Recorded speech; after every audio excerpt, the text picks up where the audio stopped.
Hello, dear traders. My name is Clara, and these are the main trading ideas for the current trading session.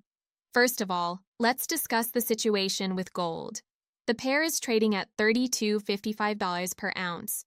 Following the talks between U.S. and Chinese officials that took place last weekend in Switzerland, Beijing will reduce duties from 125% to 10% for 90 days from May 14th, while the White House will reduce them from 145% to 30%. U.S. Treasury Secretary Scott Bessent said the parties intend to balance trade and create a mechanism for discussing bilateral trade agreements in the future.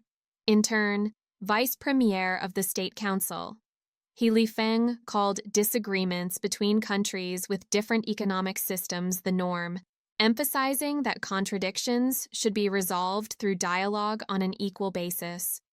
According to analysts, a decrease in demand for safe haven assets could cause gold to fall below $3,200. Next, Australian dollar versus U.S. currency.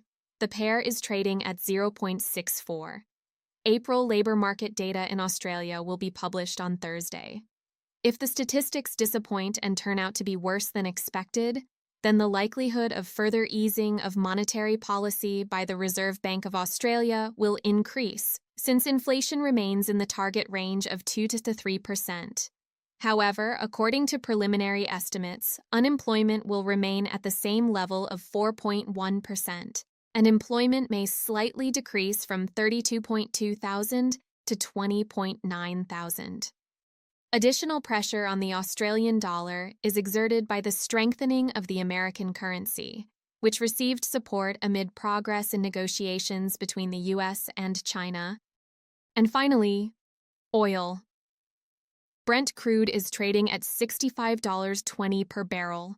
Oil prices continue to rise, supported by the results of trade talks between the U.S. and China, which have significantly reduced the likelihood of a global economic downturn and a corresponding decrease in demand for hydrocarbons from its leading buyer, China. However, investor optimism remains reserved. It is possible that the parties will not be able to reach a broader consensus in the next 90 days.